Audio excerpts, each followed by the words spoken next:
Hello everyone, I am Walt. Welcome to another video in this life hack series, 101 ways to feel happy on a daily basis. Here we are with our 10th principle, and this one is to spend time with a good friend. So here's the thing about friends. Friends basically, as I've shot a video on this one, I kind of agree with Aristotle's model of there are three types of friends, and these would be your friends who are either let's see if I can remember that. I mean, it was only a semester ago, right? So, Aristotle's three forms of friendship. We have the utility friendship, the pleasure friendship, and the virtue friendship.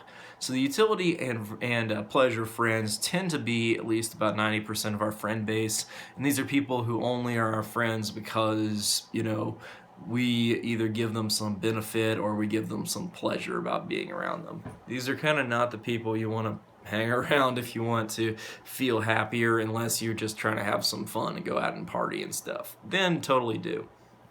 But if you have any virtue friends, these are the people who are going to make you the happiest.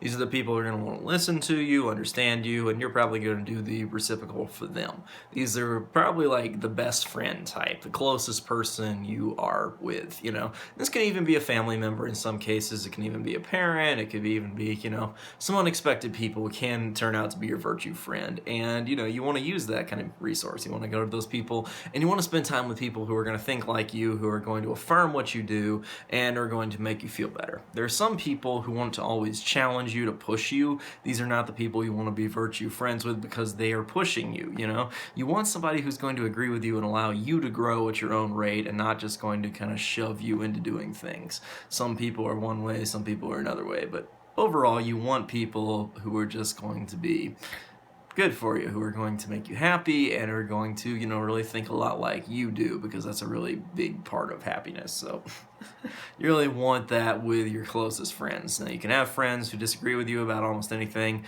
but when you really want to feel happy, you want friends who are going to think a lot like you and affirm your stuff. But yeah, that's about it for this 10th principle. I'm Walt. I'll see you guys next time with our principle 11 of this series. So stay tuned. I'll see you then.